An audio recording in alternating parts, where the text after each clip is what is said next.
তিন শ্রেণীর লোক কখনো জান্নাতের মধ্যে প্রবেশ করবে না। এর মধ্যে এক শ্রেণীর লোক হলো যারা দান কইরা মানুষদেরকে কষ্ট দেয়, যারা দান কইরা মানুষদেরকে খুঁটা দেয়। ওই সমস্ত ব্যক্তিগুলা রসুল বলেছেন জান্নাত পাবে দূরের কথা, জান্নাতের সুগন্ধ পর্যন্ত এরা পাবে না। তাইলে বলুন এই সমস্ত খুঁটা দেওয়ান না পিলার আমাদের দেশে আছে না নাই? এ বন্ধুরা আমার, বাবাজিরা, গভীর মনোযোগ। হযরত উসমান রাদিয়াল্লাহু তাআলা আনহু এমনই একজন দানশীল ব্যক্তি ছিলেন। তিনি এমনভাবে আল্লাহর পথে সম্পদ খরচ করতেন, তিনি কখনো সম্পদের মধ্যে লোভ করতেন না। তিনি যা পাইতেন তা থেকেই আল্লাহর পথে খরচ করতেন। এই জন্য রসুল বলেছেন ওই সমস্ত দানকারীগুলা হাসরের ময়দানে সবার উপরে থাকবে যারা 24 ঘন্টা আল্লাহর পথে খরচ করে। এই ঘোষণা দেওয়ার সঙ্গে সঙ্গে দেখা যায় একজন গরিব সাহাবী আমার নবীজির কদমে গিয়ে হাজির হইয়া বললেন, নবী গো, ইয়া রাসূলুল্লাহ, আমি একজন অসহায় গরিব মানুষ, আমাকে কিছু সাহায্য প্রদান করেন। আল্লাহু আকবার। আপনারা বলেন আমার নবীর কাছে কোনো কমতি আছে? রসুলের কাছে কোনো জিনিসের ঘাটতি আছে?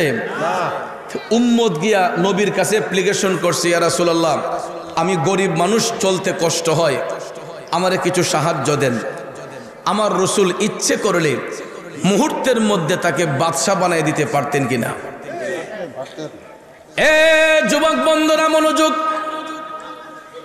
রসুল চিন্তা করলেন আমি অবশ্যই তাকে এই মুহূর্তে দিতে পারি, কিন্তু না, আমি এখন তাকে না দিয়া আমার উসমানের কাছে পাঠাবো। আমি রসুল আজকে দেখব গরিবদের প্রতি আমার উসমানের দরদটা কেমন। সুবহানাল্লাহ। আমার রসুল ভাবলেন যে উসমান তো আমারে ভালোবাসে, আমার জন্য ফিদা, কিন্তু আমি আজকে দেখব উসমান গরিবদেরকে কতটুকু ভালোবাসে। ভাইয়ার আমার, আজকাল দেখবেন এই সমাজে বড় লোকরা 2 তলা 3 তলা বাড়ি বানাইলে ড্রয়িং রুমে দামি দামি সোফা যদি নষ্ট হয়ে যায়, ময়লা হয়ে যায়, এই জন্য গরিব লোকদেরকে সোফাতে বসতে দেয় না। আসেনিও? একটু আর চোখে দেখে আসেন এরকম।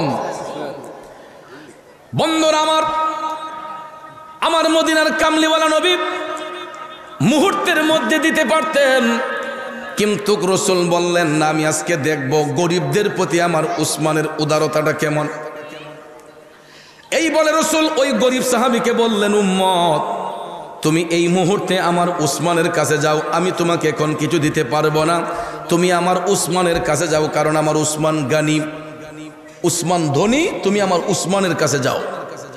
তো সাহাবী ভাবলেন যে রসুল যেহেতু বলেছেন তাহলে তো অবশ্যই তিনি শিল্পপতি, একটু গিয়া দেখি।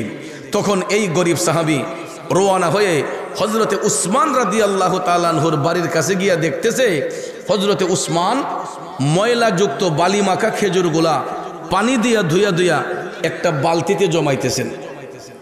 তো গরিব সাহাবী দিকা কমা নবীদি বললেন, এবারে শিল্পপতি, ইনেদি কিপটা দিয়ে কই ময়লাযুক্ত খেজুর পানি দিয়া ধুইয়া জমাইতেছে, যে এবারে নিজে খাইব কি আমারে দিব কি?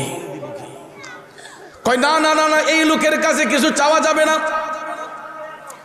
তখন ওই গরিব সাহাবী হযরত উসমান রাদিয়াল্লাহু তাআলা আনহুর এই দৃশ্য দেখে তিনি চলে গেলেন নবীজির কদম মোবারকে। আমার রসুল ডাক দিয়া কই, উম্মত, তুমি খালি হাতে আসলা যে, কিছু দেই নাই? কই নবী গো, আমি তো চাই নাই। রসুল বললেন কেন? তখন গরিব সাহাবী কই, নবী গো, আপনার উসমান এত কৃপণ, এত বখিল, তার এই অবস্থা দেখে আমি তার কাছে আর চাই নাই। রসুল বললেন কেন, কি হয়েছে? সাহাবী বলতেছেন, নবী গো, ময়লাযুক্ত খেজুরগুলো আপনার উসমান পানি দিয়া ধুইয়া ধুইয়া বালতিতে জমাইতেছে, সে নিজেই খাইব কি আমারে দিব কি? এই জন্য আমি তার কাছে কিছু চাই নাই, চলে এসেছে। আমার দয়াল নবী তখন মুস্কি মুস্কি হাইসা বলতেছেন, উম্মত, তুমি তো আমার উসমান সম্পর্কে ধারণাই নাই, আমার উসমান সম্পর্কে তুমি বুঝবা কি? যাও, তুমি আবার আমার উসমানের কাছে যাও, সেখানে গেলে পাইবা। তখন সাহাবী দ্বিতীয়বার আবার রওনা হলেন হযরত উসমান রাদিয়াল্লাহু তাআলা আনহুর বাড়ির দিকে। যাইতে যাইতে যাইতে যাইতে গো সাহাবী যখন হযরত উসমান রাদিয়াল্লাহু তাআলা আনহুর বাড়িতে গেলেন, বাড়িতে ঢোকার আগেই উনি শুনতেছেন হযরত উসমান কারে যেন বকাবকি করতেছেন, খুব মিজাজ দেখাচ্ছেন। কই কিতারে আজকা দিবেটার মিজাজ গরম, কই দেখি তো ঘটনা কি। বাড়ির ভিতর ডুইকা দেখে হযরত উসমান ওনার ঘরের কর্মচারীদেরকে ইচ্ছে মতো বকাবকি করতেছেন। কারণটা কি? কারণ হলো এই কর্মচারীরা কুপির সলতা বাড়াই দিছে। কুপি চিনেন? বাচ্চারা চিনবে না, কারণ কুপির ব্যবহার তো এখন বিলুপ্ত। কুপির ব্যবহার এখন বিলুপ্ত। বাচ্চাগুলা এরা কেরাসিন তেল চিনে না, কুপি চিনবো কেমনে? আগে তো মনে করেন কুপির ব্যবহার ছিল হারিকেন বা ল্যাম্পের মধ্যে, কুপির মধ্যে আসরের আগেই কেরাসিন তেল আইনা জমা করে রাখতে হয়েছে। সন্ধ্যার সময় এই বাতি দেওয়ান লাগছে, কথা কোন ঠিক না? এই জন্য কুপি বাচ্চারা চিনবে না, যেটাকে বাতি বলা হয়, বাতি জ্বালাইবার জন্য। এখন উসমানের ঘরের কর্মচারীরা কুপির সলতা বাড়াই দিছে। এখন কি তেল বেশি জ্বলবে না কম জ্বলবো? তখন বেশি তেল খরচ হবে, এই জন্য বাড়াইয়া দেওয়ার কারণে তিনি ওনার কর্মচারীদেরকে ধমক দিলেন যে তোমরা বাড়াইয়া দিলা কেন? বন্ধুরা আমার, এর মানে তাই নয় যে হযরত উসমান কৃপণ, কারণ ইসলাম অপচয়কারীকে পছন্দ করে না, ঠিক না ঠিক? আপনার আমার কোটি টাকা থাকতে পারে, তাই বলে আমরা এটা অপব্যবহার করব, হইতে পারে না। প্রয়োজন ব্যতি রেখে ওভার এক্সেস খরচ করা যাবে না, কথা কোন ঠিক কিনা? প্রয়োজনের বাইরে ওভার এক্সেস খরচ করা যাবে না। আমাদের দেশে দেখবেন কিছু কিছু হারাম খোর আছে, হারাম খাই আবার এইগুলা খরচ করতে দ্বিধাবোধ করে না, হারাম রাস্তায় ব্যয় করেন, আসেনি? বন্ধুরা আমার, বাবাজিরা, আর হালাল সম্পদ যারা উপার্জন করে, হালাল পথে যেই সম্পদটা আসে, ওই সম্পদটা দেখবেন খরচ করতে গেলেও বড় মায়া লাগে, ঠিক না ঠিক? আপনি কষ্ট করে যখন একটা জিনিস যখন আপনি অর্জন করবেন, আপনি দেখবেন এইটা খরচ করতে গেলেও আপনার একটা দরদ হয়, মায়া হয়। আর যদি রেডিমেড পাইয়ালান, ওই যে বান্ডিলগুলা একটার পর একটা পাইয়ালান রেডিমেড, তখন দেখবেন এই বান্ডিলগুলা পাইতেও দেরি লাগে না, দিতেও দেরি লাগে না, কথা কোন ঠিক না ঠিক? বন্ধুরা আমার, এইগুলা আসে যেইভাবে, যায়ও সেইভাবে, কিন্তু হালাল পথে সম্পদ যখন আসে, হালাল কাজে যখন বের হয়, হালাল পথে সম্পদ যখন আসে, হালাল কাজে যখন ব্যয় করা হয়, তখন দেখবেন এটা আসতে গেলেও দরদ লাগে, যাইতে গেলেও একটা দরদ লাগে, ঠিক না বিটে? হযরত উসমান তো ব্যবসায়ী, তিনি তো হারাম ব্যবসা করতেন না, তিনি হালাল পথে ব্যবসা করতেন। ব্যবসার সম্পদগুলা তিনি অপচয় করা পছন্দ করতেন না, এই জন্য তিনি কর্মচারীদেরকে বলতেছেন, তোমরা সলতাটা বাড়াইয়া দিলা কেন, এটা কমাইয়া দাও। এই গরিব সাহাবী দীক্ষা কয়, দেখছো নি আলামতিটা? কয় এত বড় শিল্পপতি সামান্য একটু তেল খরচ করছে, এর লেগা কর্মচারীরে ফদাইয়া দুমা তুলছে। কয় আমি যদি এই অবস্থায় থাকতাম, আমি জীবন আমার কর্মচারী এটা করলাম নইলে। এই জন্যই তো এই লোকের কিছু নাই। বাবাজিরা আমার, বন্ধুরা আমার, হযরত উসমান রাদিয়াল্লাহু তাআলা আনহু কর্মচারীদেরকে এই শিক্ষার দ্বারা বুঝাইলেন যে অপচয়কারীকে আল্লাহ পছন্দ করে না। তখন ওই গরিব সাহাবী এই অবস্থা দেখা কই, মাগো, ওই এই লোকের মেজাজ যেই গরম, এই রাগের মাথায় এখন গিয়ে আবার কিছু চাইলে আমার আবার উল্টা ধমক দিব, এই ডরে কিছু চাই নাই, আবার চলে গেছে নবীজির কদম মোবারকে। আমার রাসূল ডাক দিয়া কই, উম্মত আজকে দি খালি ফিরে আসলা?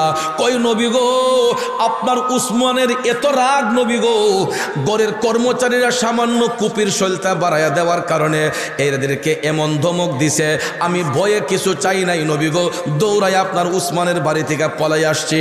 আমার নবী মুস্কি মুস্কি হাসলেন। রাসূল বললেন, উম্মত আহ, তুমি এখন আমার উসমানকে চিনলা না। তৃতীয় দিন রাসূল আবার বললেন, উম্মত যাও, তুমি আমার উসমানের কাছে যাও। গরিব সাহাবী কয়, দুইবার গিয়া এই অবস্থা দেখছি, আজগা গিয়া না জানি কিতা দেখি। কোন নবীজি কেন বারবার তার কাছে পাঠায়? আমার রাসূল কি বুঝা পাঠাইছে না বুঝা? কিন্তু ওই লোকটাই বেবুঝের, তার মধ্যে কোনো বুঝ শক্তি নাই। তৃতীয় দিন লোকটা আবার গেল, আবার তৃতীয় দিন হযরত উসমান রাদিয়াল্লাহু তাআলা আনহুর বাড়ির কাছে যাইয়া এখন দেখতেছে হযরতে উসমান রোদের মধ্যে তুলা শুকাইতে দিছেন, রোদের মাঝে তুলা দিছেন শুকাইতে, জাল দিয়ে যে জাইপা রাখছেন, তো জালের ছিদ্র দিয়ে কিছু তুলা উঠতেছে, হযরত উসমান লাফাইয়া লাফাইয়া এই তুলাটিরে জমাইতেছেন। তখন এই গরিব সাহাবী দিকে কয়, সাইরা লাইছে রে, কয় ফাতলা এক তুলা ইডা উঠতেছে, এবারে ইডিও কাব্যয়া জমাইতেছে, কেমন কিপটা?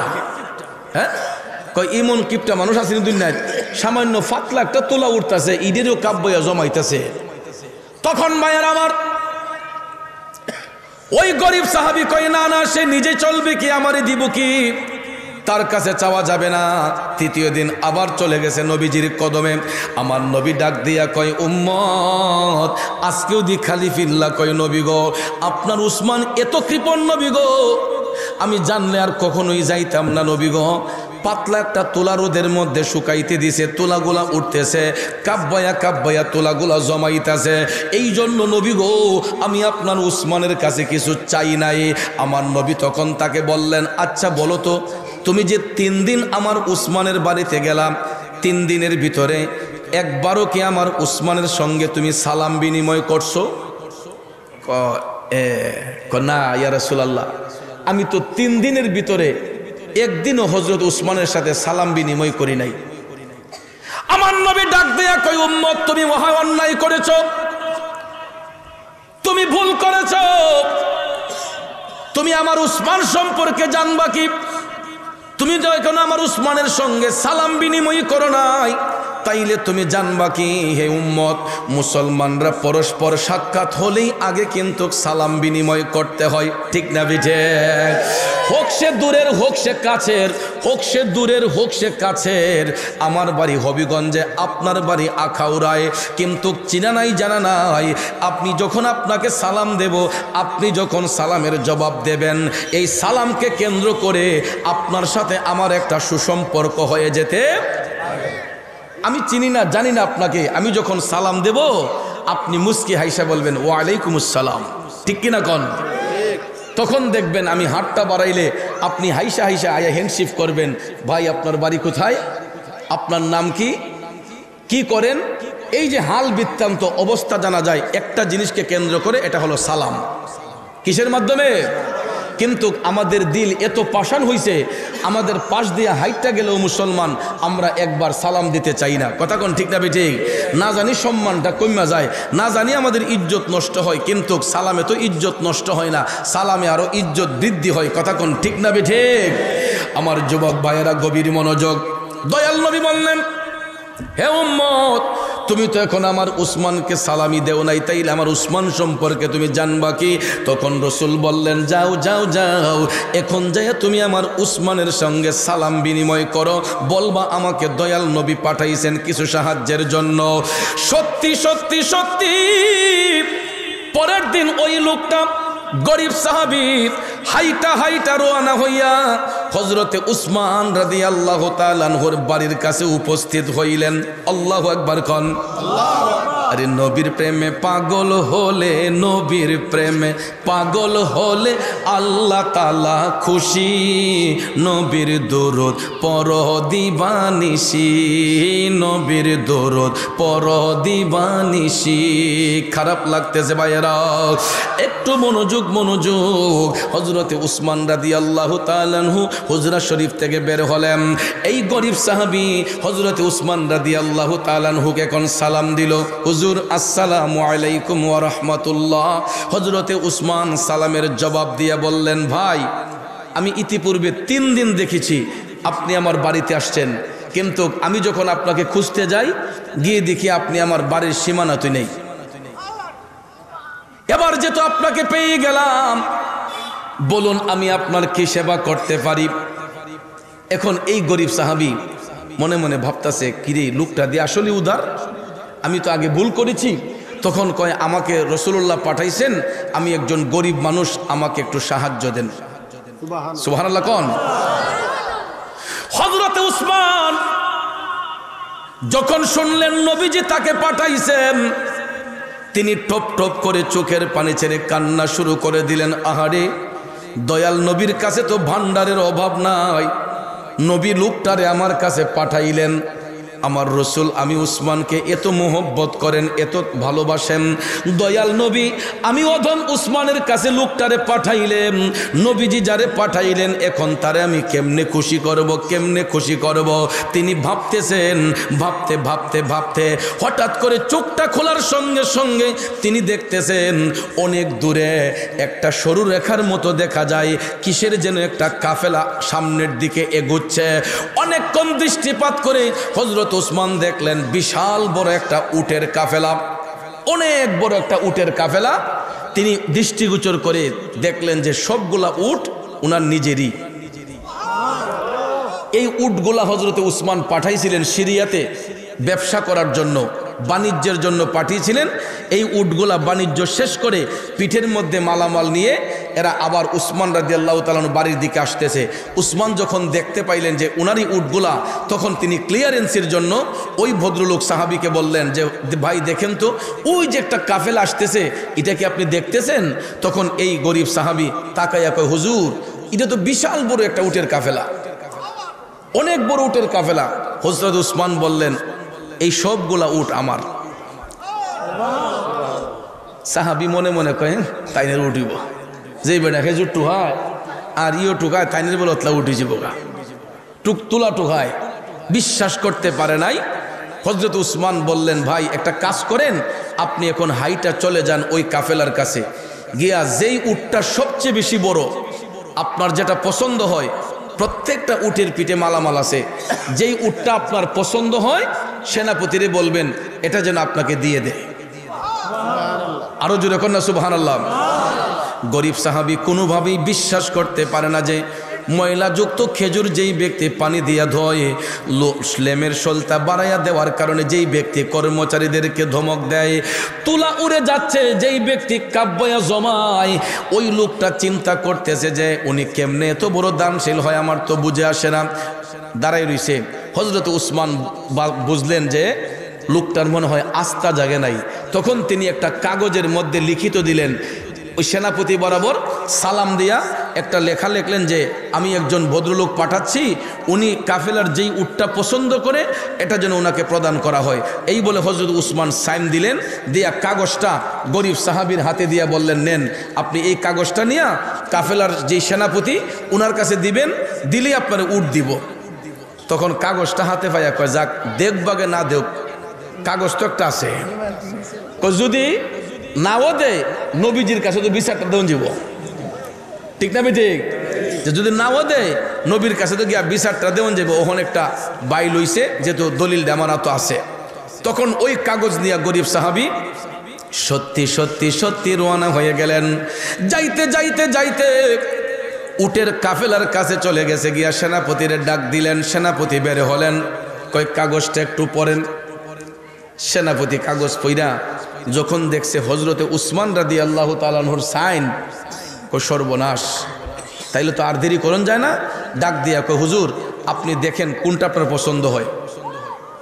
তারপরে গিয়া ওই গরিব সাহাবী বুঝতে পারলেন যে আসলে হযরত উসমানের মুখের কথা আর কাগজের লেখা এক। এখন গিয়া উনি পুরো পরিপূর্ণ বিশ্বাস হলো যে হযরত উসমান দানকারী। তখন উনি একটা একটা উট দেখতেছে, একটা একটা উট দেখতেছে যে শত শত উটের ভিড়ে কোনটা পছন্দ করে কোনটা না।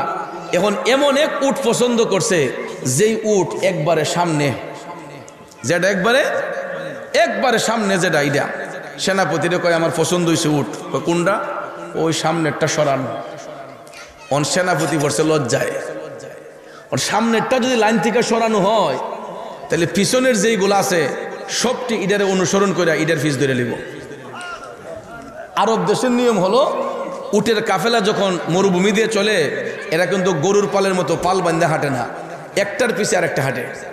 উট কিন্তু পাল বান্ধা হাঁটে না, একটার পিছনে আরেকটা হাঁটে। এখন নিয়ম হলো যে সামনেরটার অনুসরণ করে পিছনের গুলা হাঁটে, প্রত্যেকটির পিঠে মালামাল। তো কাফেলার নেতৃত্ব দিচ্ছেন সেনাপতি। উনি বললেন যে হুজুর, এখন যদি লাইন থেকে সামনেরটা সরানো হয়, তাইলে পিছনের গুলা এটারে অনুসরণ করে চলে যাবে। তার চেয়ে বরং চলুন, উসমানের বাড়ি তো কাছেই, সেখানে যাওয়ার পরে উনি যদি দিয়া দেয়, আমার তো রাখার কোনো আপত্তি নাই। তখন এই ভদ্রলোক সাহাবী বলতেছেন, কেন দিবেন না? উসমান আমাকে বলছেন যে যেটা আমার পছন্দ এটা দেন, আমার যেটা পছন্দ উনি বলছেন সেটা দিবেন, তাহলে দিবেন না কেন? এটা তো একটা কথা। তখন সেনাপতি বলতেছে, ঠিক আছে আমি দেব, তাহলে একটা কাজ করি, আমি একজন বার্তাবাহক পাঠাই উসমানের বাড়িতে, উনি যদি বার্তাবাহককে বলে দেন আপনাকে এটা দিয়ে দেওয়ার জন্য, তাহলে তো আমার রাখার আর কোনো অধিকার নাই, ঠিক না? ঠিক বাবাজিরা আমার, সত্যি সত্যি সত্যি সেনাপতি একজন বার্তাবাহক পাঠাইয়া দিলেন। ওই বার্তাবাহক চলে গেলেন হযরত উসমান রাদিয়াল্লাহু তাআলা আনহুর বাড়িতে। ডাক দিয়া বলে, হুজুর একটু আগে আপনি যেই ভদ্রলোকরে পাঠাইলেন উনি এমন এক উট পছন্দ করছে হুজুর, যেটা একদম সামনের সারিতে। হুজুর যদি সামনের সারি থেকে এটা সরানো হয়, পিছনের গুলা তো এটার অনুসরণ করে সবটি চলে যাবে এটার পিছনে। এখন কি করা যায়, কি করব? হযরত উসমান টপ টপ করে চোখের পানি ছাইরা কেঁদে কেঁদে বলতেছেন, বার্তাবাহক দেরি করতেছো কেন, তাড়াতাড়ি যাও। সেনাপতিরে যাইয়া বলো, ভদ্রলোক যদি সামনের উটটা পছন্দ করে থাকে আর এটা লাইন থেকে সরাইলে বাকিগুলা যদি এটার পিছনে চলে যায়, তাইলে সেনাপতিরে যাইয়া বলো, আমার আল্লাহ একটা উটের মালিকানা আর আমি উসমানের কাছে রাখে নাই। যাও যাও যাও, তাড়াতাড়ি সেনাপতিরে যাইয়া বলো সবগুলা উট যেন ওই ভদ্রলোকরে প্রদান করা হয়, একটা উটও যাতে আমার বাড়িতে আর না আসে। যাইয়া বলো আল্লাহ তাআলা সবগুলা উটের জিম্মাদারি দান করছে ওই গরিব ভদ্রলোককে। জোরে জোরে কন্যা সুবহানাল্লাহ। তুমি রাখো কি বামারো এই দয়া করো, থাকিতে যেন তোমায় না ভুলি। বন্ধু, আমরা কোরআন শরীফ দেখি ঠিক, কিন্তু মানি ঠিক, কিন্তু বাস্তবতায় নাই। হযরত উসমান কোরআন শরীফ বাস্তবে পড়ছেন, দেখছেন বিদায়। তিনি একজন কোরআনের হাফেজ ছিলেন বিদায় আল্লাহর কোরআনের আয়াত তিনি ফলো করেছেন। আল্লাহ তো বলেছেন, আল্লাহ চাইলে ধনীরে বাদশা বানায়, বাদশারে ধনী, ফকিরে বাদশা বানায়, বাদশারে ফকির বানায়।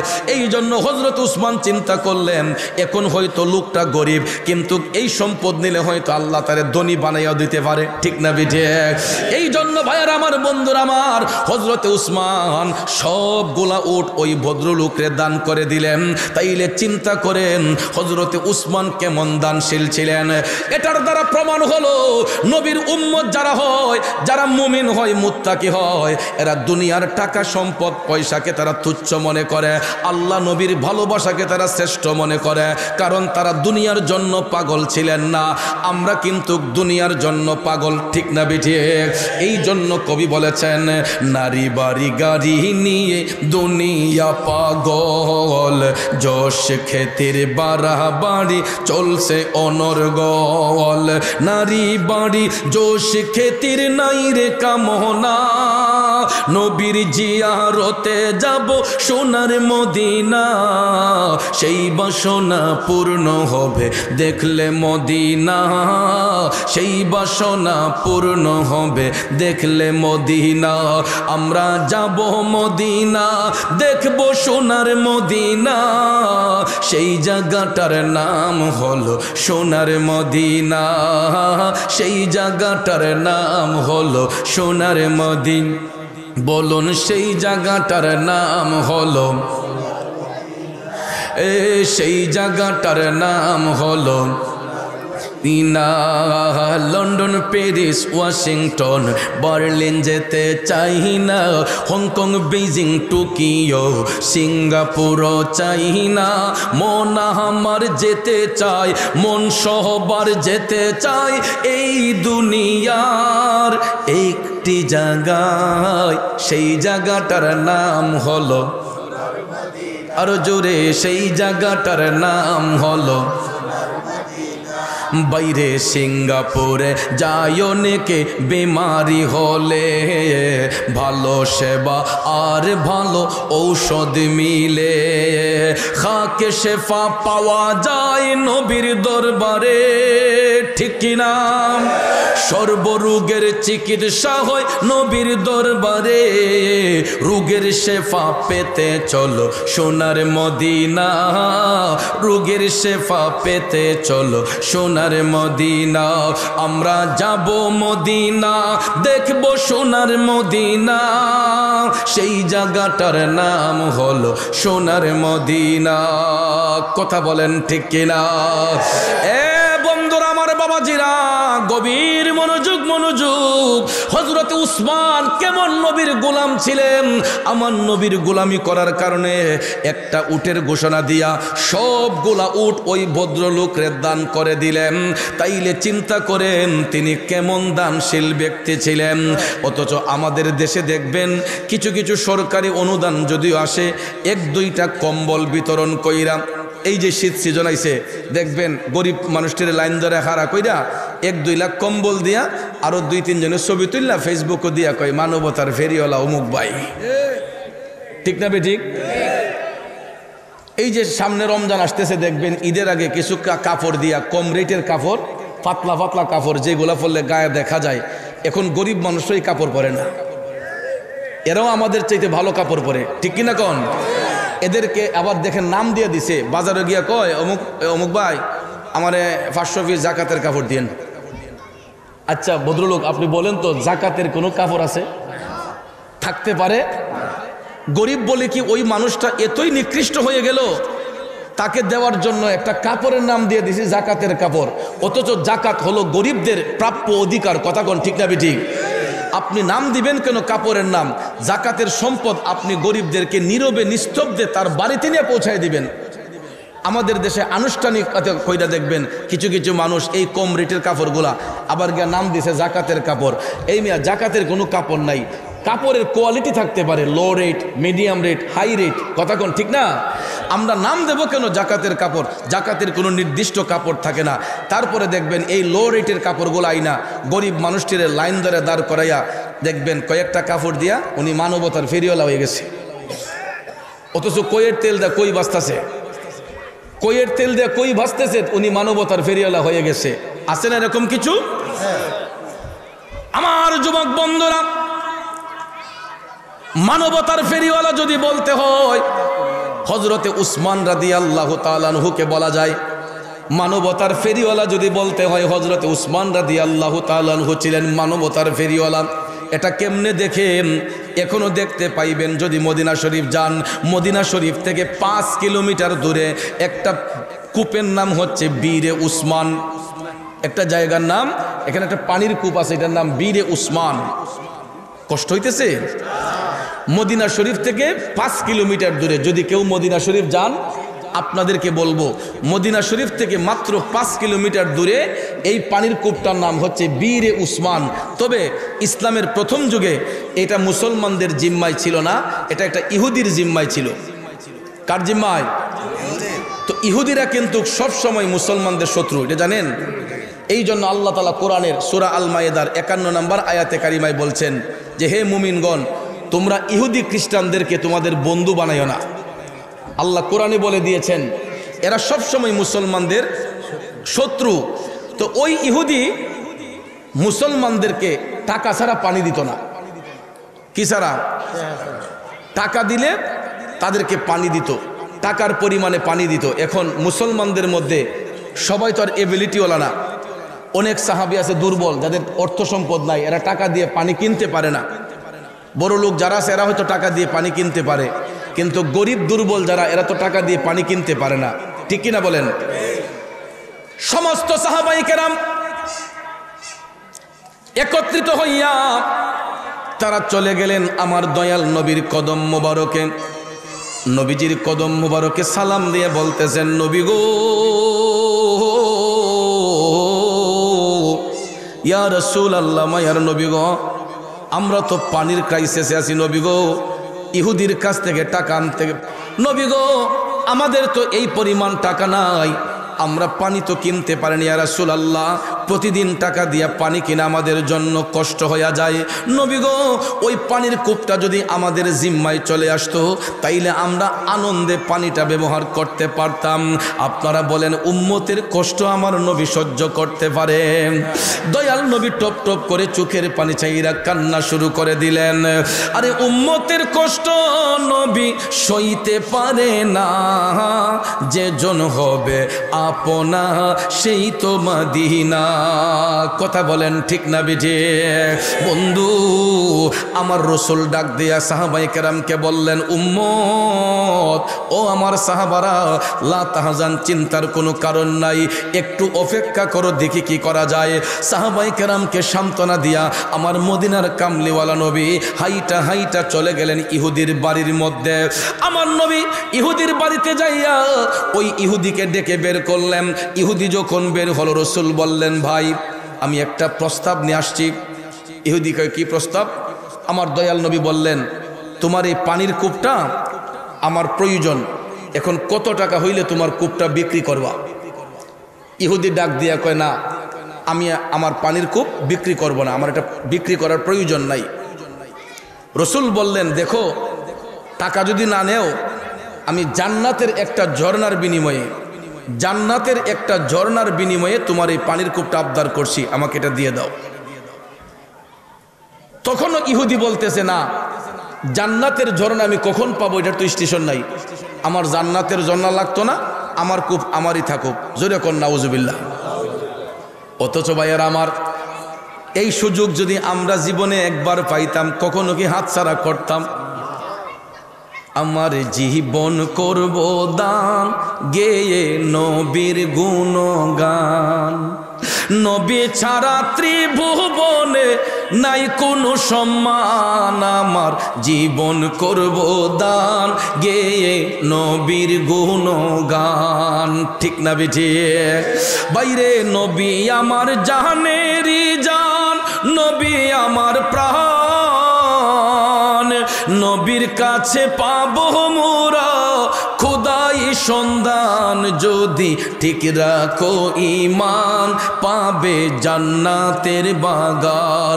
যদি ঠিক রাখো ঈমান, পাবে জান্নাতের বাগান। আমার জীবন করব দান, গেয়ে নবীর গুণগান। ঠিক কিনা বলুন? নবীর জন্য জীবন দিতে চাই কি চাই না? কারা কারা চাই দুইটা হাত উঁচু করে দেখাই। নারে তাকবীর, নারে রিসালাত, সুন্নি মহাসম্মেলন। আখাউড়ার যুবক বন্ধুরা, আমার মুরব্বী বাবাজিরা, ইহুদি ডাক দিয়া কয়, জান্নাতের ঝর্ণা কখন পাবো, এটার কোনো স্টেশন নাই, আমার জান্নাতের ঝর্ণা লাগবে না, আমার যেই ঝর্ণা আছে এটাই আমারই থাক, আমি আপনাকে দেব না। আচ্ছা চিন্তা করেন, আমার রসুল যদি মুহূর্তের মধ্যে ইচ্ছে করতেন, এই পানির কূপটা ধূলিসাৎ করে দিতে পারতেন কিনা? দয়াল নবী চাইলে মুহূর্তের মধ্যে এই পানির কূপ ধূলিসাৎ হতো কিনা? কিন্তু এখানেও রসুল উম্মতকে একটা শিক্ষা দিয়েছেন যে কারো জিনিস যদি কারো জিম্মায় থাকে, এটা জোরপূর্বক আনতে নাই। জোর করে কি আনতে নাই? কারণ মনে করেন এটা আমার, এই বাইসাবে যদি এটা টান্দা আমার কাছ থেকে জোরে বলি করে নেগা, আমার অন্তরে কষ্ট হইতো না? রসুল বলেছেন, না, কষ্ট দেওয়া যাবে না, হোক সে বিধর্মী, হোক সে যেই কেউ, এটা যদি তার জিম্মায়, এটা তার কাছ থেকে নিতে গেলে উদারতা দেখাইয়া নমনীয়তার সহিত তাকে আন্তরিকতা দিয়ে নিতে হবে। কথা কোন ঠিক না ঠিক? কিন্তু ভাইয়ের আমার, জান্নাতের ঝর্ণার বিনিময়ে ওই ইহুদি পানির কূপটা দিল না। আমার মদিনার কামলিওয়ালা নবী, মায়ার নবী, দয়ার নবী ইহুদির কাছ থেকে ফিরে গেলেন খালি হাতে। ইহুদি পানির কূপটা দিল না। হুজরা শরীফের মধ্যে যাইয়া দেখতেছেন হযরত উসমান রাদিয়াল্লাহু তাআলা আনহু নবীর কাছে উপস্থিত। হঠাৎ করে দয়াল নবীর চোখের পানি মুবারক টপ টপ করে পড়তে যায়।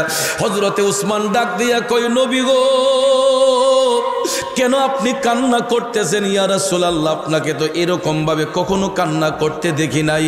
আমার নবী ডাক দিলেন, উসমান, আমি ইহুদির বাড়িতে গেছিলাম, তার পানির কূপটার আবদার করেছিলাম টাকার দিয়া, সে টাকা দিয়ে বিক্রি করে না।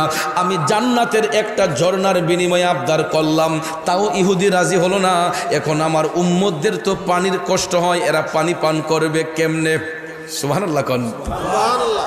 হযরতে উসমান নবীজিরে ডাক দিয়া কয়, ইয়া রাসূলুল্লাহ, এটার জন্য আপনি টেনশন করতেছেন? নবী গো, আমি যদি ইহুদির কাছ থেকে পানির কূপটা যদি কিন্না লইয়ে পড়ি, আমারে জান্নাতের ঝর্ণা দিবেন? সুবহানাল্লাহ কোন না? আমার দয়াল নবী তখন মুস্কি হাইসা বললেন, উসমান, যদি এরকম হয় তাহলে অবশ্যই তোমাকে জান্নাতের ঝর্ণা প্রদান করা হবে। হযরতে উসমান কয়, আমি চাই না বেহেশত, আমি চাই না জাহান্নাম, আমার কপালে লিখে দিও দয়াল নবীর নাম। নবী গো, আমি জান্নাতের ঝর্ণা দিয়া কি করব যদি আপনি না থাকেন? ইয়া রাসূলুল্লাহ, আমি এমনিতেই বলছি, নবী গো আমারে ক্ষমা করেন। নবী গো, আমার জান্নাতের ঝর্ণার প্রয়োজন নাই, আপনি নবী আমার পাশে থাকলে আমার আর কিছুর দরকার নাই। নবী পাশে থাকলে আর কিছু দরকার নাই। এই বলে হযরত ওসমান কয়, নবী গো, আমার পুরাটা সম্পদ বিক্রি কইরো, যদি এই পানির কূপটা কিনতে হয় আমি ইহুদির কাছ থেকে ওই পানির কূপটা কিনা আপনার কদমে আইনা আমি হাজির করব। আরো জোরে জোরে কন্যা সুবহানাল্লাহ। কারণ মা বাবা, আত্মীয় স্বজন, স্ত্রী পুত্র কন্যাগণ সবার চাইতে নবীজি আপন, ঠিক কিনা? এ নবীজিকে জানের চাইতে অধিক ভালো না বাসিলে হাদিসে কয় তাহারি মান্না। আই গো মুমিন ভাই, নবী বিনে আপন কেহ নাই, ঠিক না বেটি? এ জগতের বন্ধুরা, আমার মুরব্বী বাবাজিরা, সম্মানিত মা বোনরা যারা শুনছেন গো, হযরতে ওসমান আমার দয়াল নবীর কদম মোবারক থেকে বিদায় নিয়ে তিনি হাইটা হাইটা চলে গেলেন ইহুদির বাড়ির মধ্যে। হযরত ওসমান কয়, আমার সব সম্পদ দিয়া যদি এই কূপ কিনতে হয় আমি কিনবো। কিন্তু হযরত ওসমান দয়াল নবীর কাছ থেকে বিদায় নিয়ে যখন ইহুদির বাড়িতে গেলেন, চিন্তা করে দেখবেন মদিনার শিল্পপতি এই ইহুদির বাড়িতে যাইয়া ইহুদির ডাক দিলেন। ইহুদি বের হইছে। উসমান রাদিয়াল্লাহু তাআলা আনহু বললেন, ভাই আমি তোমার পানির জন্নাটা কিনতে আসছি, কত টাকার বিনিময়ে এই পানির জন্না বিক্রি করবা? তখন ইহুদি বলতেছে, উসমান একটু আগে তোমার নেতা আসছিলেন, অর্থাৎ নবীজির কথা বলতেছে, কয় তোমাদের নেতা আসছিলেন, উনি আমাকে জান্নাতের ঝর্ণা দিবেন এই আবদার করেছিলেন, তারপরে দেই নাই, তো তোমারে দিমু কেমনে? নাউজুবিল্লাহ কোন।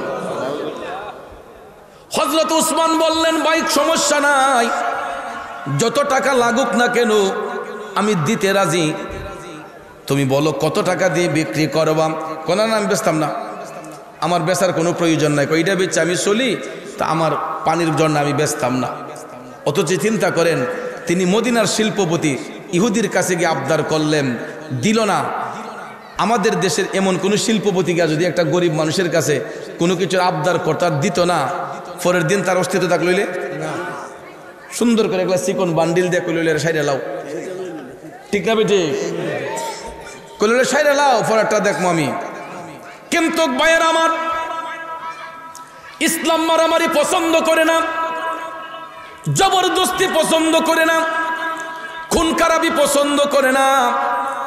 হযরত ওসমান রাদিয়াল্লাহু তাআলা আনহু বারবার করে বলার পরে ইহুদি যখন দিতে নারাজ, সবশেষে হযরত ওসমান ইহুদিকে ডাক দিয়া বললেন, আচ্ছা ভাই আমাকে কি তুমি খালি ফিরাইয়া দিবা? কয় আমি বেচবো না। ওসমান বললেন, ঠিক আছে, বিক্রি করার দরকার নাই, অন্তত একটা দিনের জন্য তোমার পানির কূপটা আমার কাছে ভাড়া প্রদান করো, বিনিময়ে যা চাও, বিনিময়ে যা চাও, একদিনের জন্য তোমার পানির কূপটা আমার কাছে ভাড়া প্রদান করো। দেখেন মানবতার ফেরিওয়ালা কারে বলে।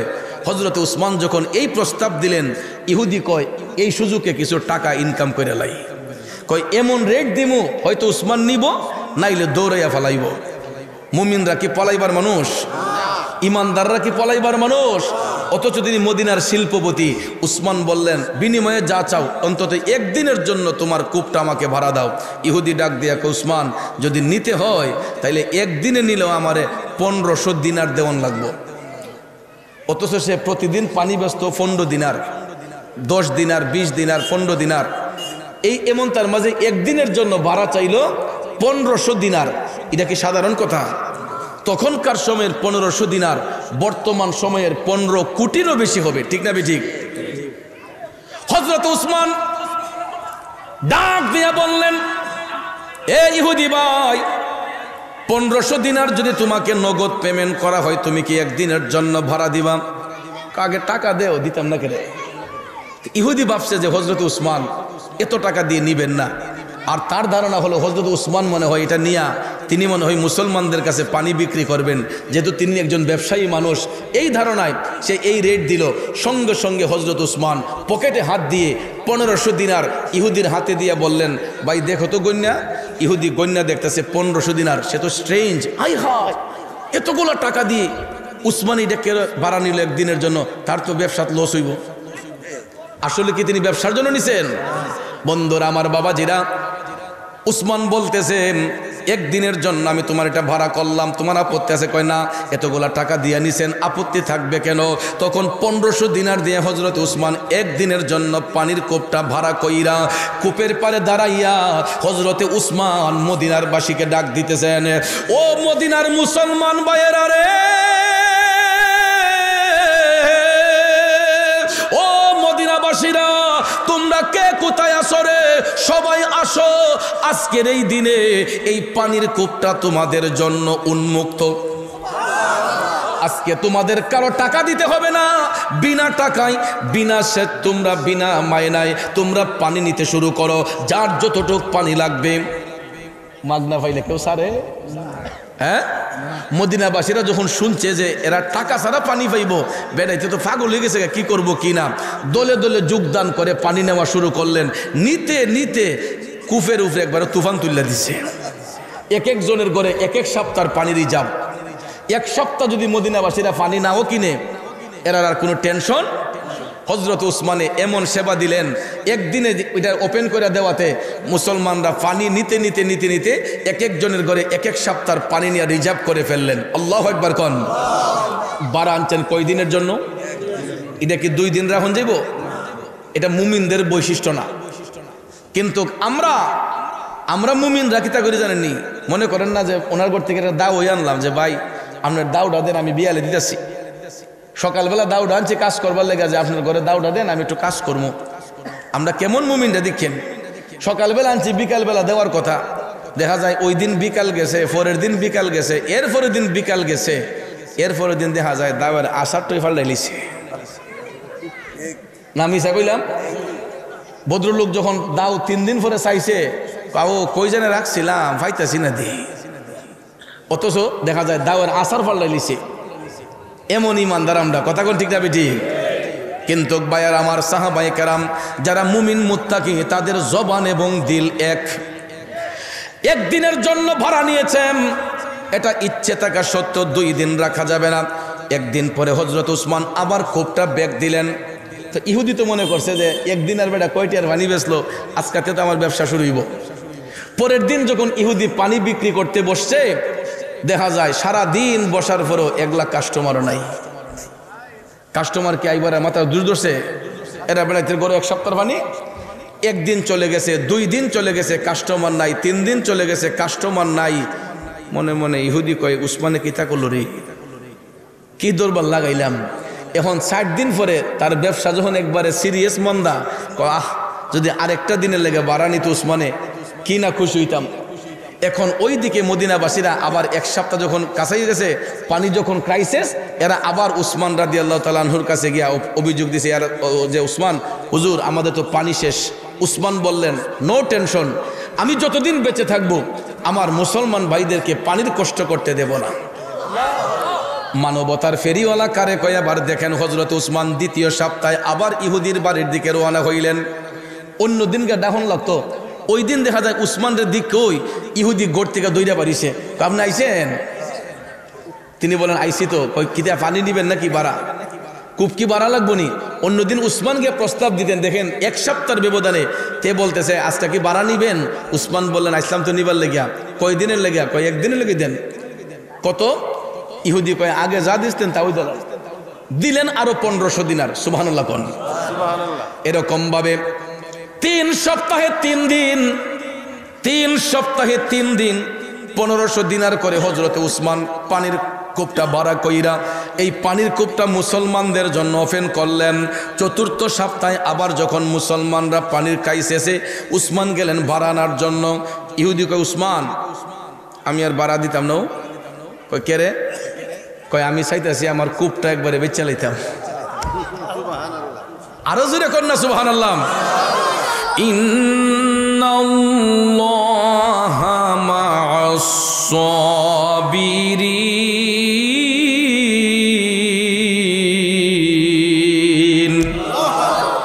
সত্য না মিথ্যা? আল্লাহ তাআলা কয় নিশ্চয়ই আমি আল্লাহ সবরকারীর অন্তর্ভুক্ত, ধৈর্যশীলদের অন্তর্ভুক্ত।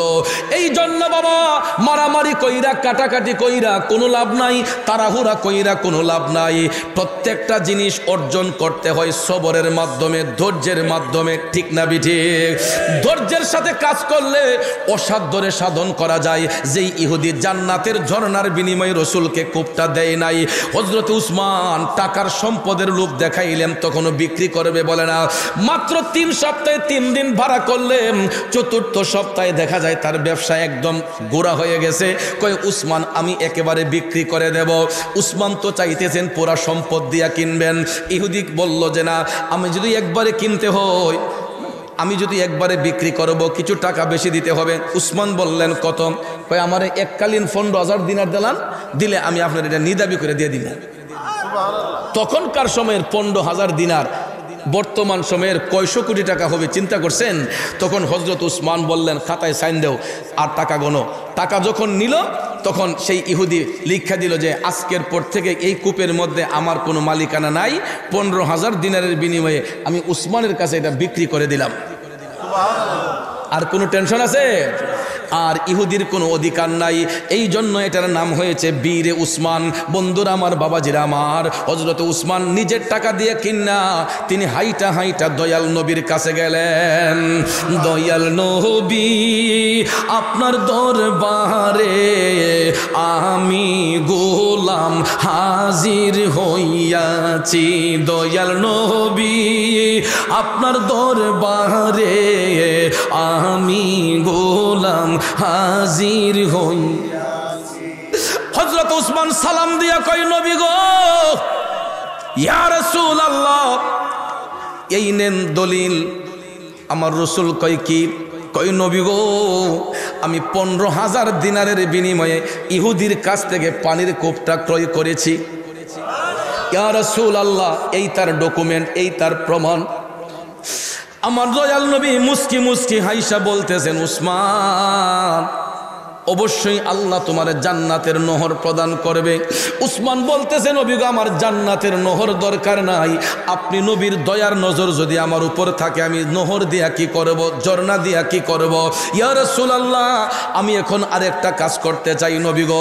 যদি আমি আমার টাকা দিয়া কিনছি, আমি চাই না নবী গো এটার মধ্যে আমার কোনো মালিকানা থাকুক। ইয়া রাসূলুল্লাহ, আমার মুসলমান ভাইরা কোনোদিন কষ্ট পাইতে পারে, এই জন্য আমি চাই না এই কূপের মালিকানাটা আমার জিম্মায় থাকুক। আমি আমার সমস্ত মুসলমান ভাইদের নামে এই পানির কূপটা ওয়াকফ করে দিয়া দিলাম। সুবহানাল্লাহ।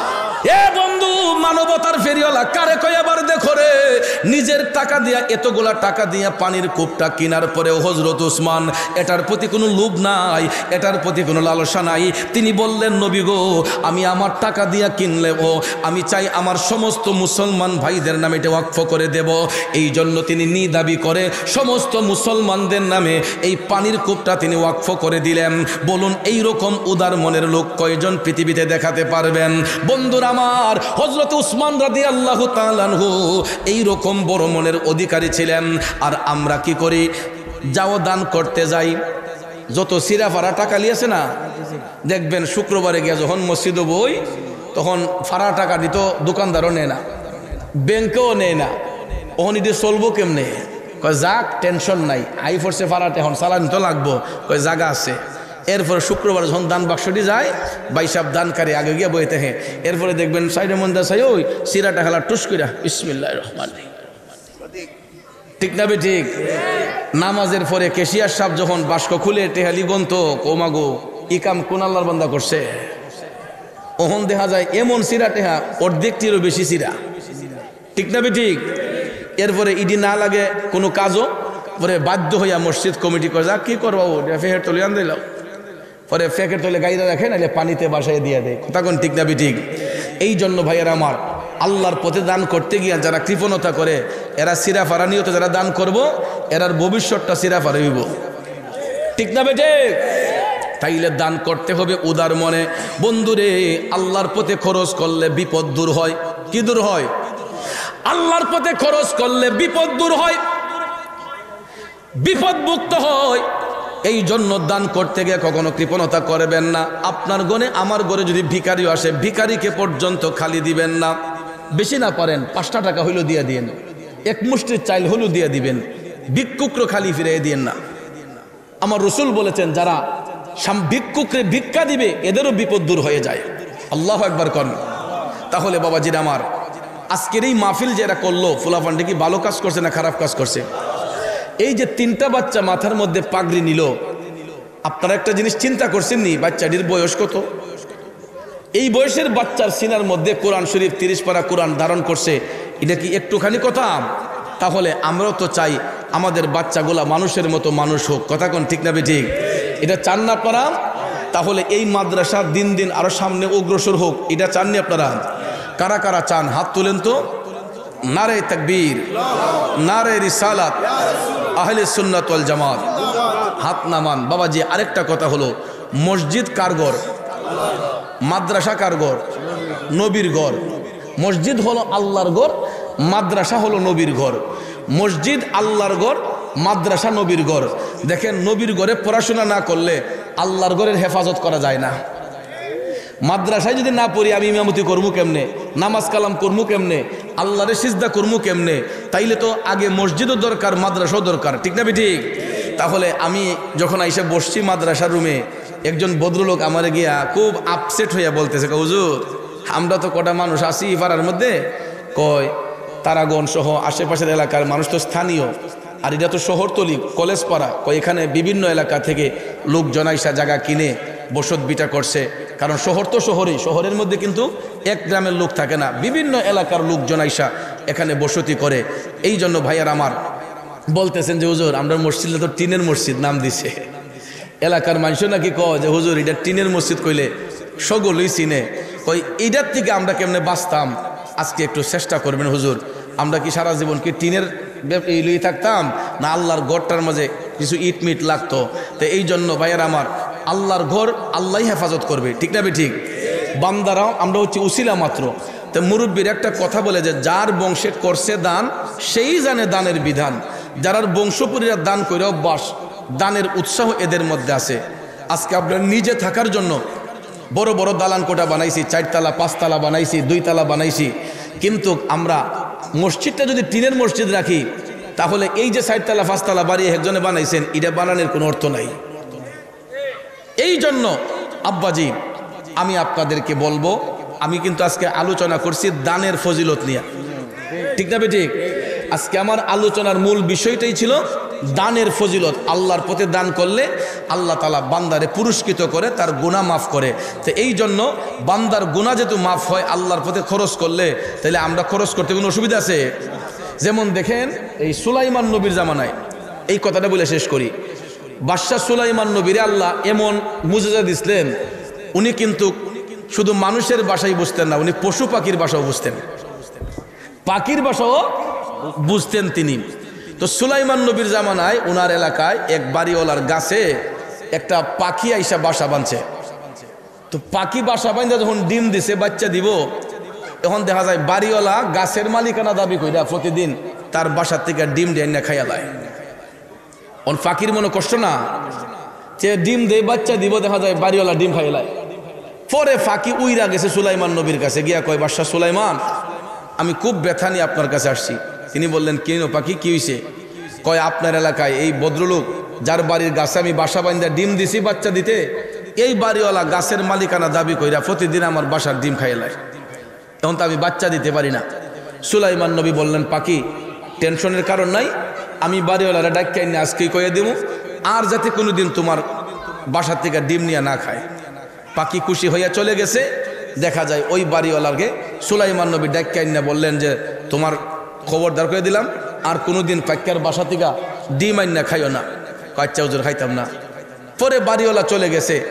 পাখি তো ভাবছে যে সুলাইমান নবী বিচার করছে, আর তো খাইতো না। পাখি যখন আবার ডিম দিছে বাচ্চা দেওয়ার জন্য, দেখা যায় ওই বাড়িওয়ালা ঘর থেকে বাইরে তার নজর গেছে গাছের আঘাত। আমি দেখলাম না কইরা গেছে, কিন্তু তার লোভ সামালতে পারে না। গিয়া ওই কি করছে, গাছ উঠটা ডিম খাইয়া যাক আজকে খাইয়ালে আর খাইতাম না, বাসার থেকে ডিম আইন না আবার খাইয়ে লিছে। এখন তো পাখি আইসা দেখে ডিম নাই, তার কষ্ট বাড়ছে না কমছে? ফাঁকি আবার উইরা গেছে সুলাইমান নবীর কাছে গিয়া কয় বাদশাহ সুলাইমান আপনি কি বিচার করলেন? তা তো আজকো সাইজ করে লেছে খাইয়া ডিম। কয় আপনার কথা তো মানছে না। সুলাইমান নবী কয় কৌ কি? কয় জি আজকেও আপনার কথা মানছে না। কয় তাহলে একটু অপেক্ষা করো। সুলাইমান নবী ফাঁকিরে অপেক্ষা করে একটা জিন রে ডাক দিলেন। এ জিন, ডাক দেওয়ার লগে লগে জিন আই হাজির হয়ে গেছে গা। কয় হুজুর ডাকছেন কেন? কয় এগুলা কাম করন লাগবো। কয় কি কাম? ওই দেহ ফাঁকিয়া বাইশার মাঝে ডিম দে বাচ্চা ফুটাই তো তের বাড়িওয়ালা গাছের মালিকানা দাবি করে ডিম ডি খাইয়া লাই। জিনে কয় হুজুর কিতা করতাম কইবেন না। তখন সুলাইমান নবী জিন রে কইল যে ওই বাড়িওয়ালা যদি আবার গাছ উঠে ডিম আনতো তুমি এর আসারটা দিয়ে এর কোমরটা ভেঙে দিবা। কি করে দিবা? এর কোমর ভেঙে দিবা, আর যাতে হে গাছ বাইয়া উঠিয়া পাখির বাসা থেকে ডিম আনতে না পারে।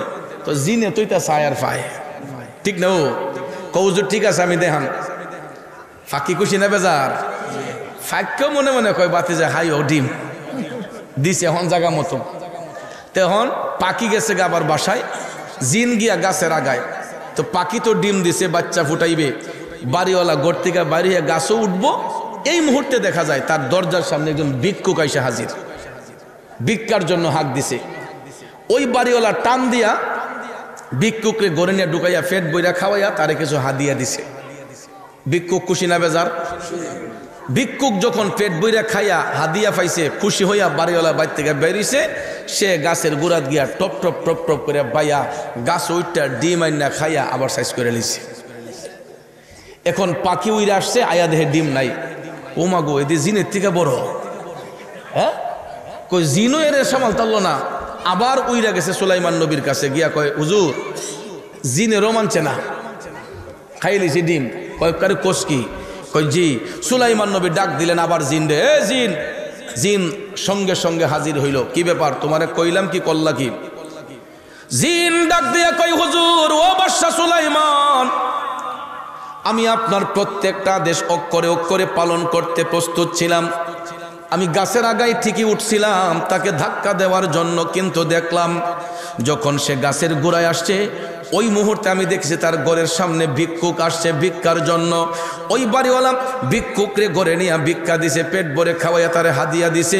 ভিক্ষুক খুশি হইয়া তার বাড়ি থেকে বের হওয়ার ফলে বাড়িওয়ালা যখন গাছ বাইয়া উপরে উঠতেছে আমি তারে ধাক্কা দিমো, এমন সময় আমি দেখলাম পূর্ব এবং পশ্চিম প্রান্ত থেকে দুইজন ফেরেশতা আইসা আমি জিনরে এমন ধাক্কা দিছে আমারে পৃথিবীর এক প্রান্ত থেকে নিয়ে আরেক প্রান্ত ফালাইছে। হুজুর, ও বাদশা সুলাইমান, আমি সেখান থেকে উইটা আসতে আসতে বাড়িওয়ালা গাছ থেকে গিয়া ডিম নিয়ে আইসা পড়ছে। সুলাইমান নবী কয়, আরে ভুল তো আমি না করছি, সে তো দানকারী, ওই বাড়িওয়ালা তো দানকারী। তখন সুলাইমান নবী জিনরে বললেন, জিন, তোমার আমি যে আদেশ দিয়েছিলাম এটা উড্র করলাম, তুমি আর কোনোদিন এরকম কাজ করো না, তারা ধাক্কা দিও না। তখন জিনরে বিদায় দিয়া সুলাইমান নবী বাড়িওয়ালারা ডাক দিছেন। ডাক দেওয়ার পরে কইলেন, রে আজকে তো তুই অনেক কঠিন বিপদ থেকে বাঁচলি। জিনে এই বাড়িওয়ালা কয়, কিতা হুজুর? কয়, আজকে যেই কাম করছিলাম আমি তো জিনরে বলছিলাম তোরে আসার দিয়ে ঠ্যাং ভাঙ্গে দিবার লেগিয়া, কিন্তু তুই ভিক্ষুকরে ভিক্ষা দেওয়ার কারণে আল্লাহ তাআলা ফেরেশতা পাঠাইয়া তোরে হেফাজত করছে।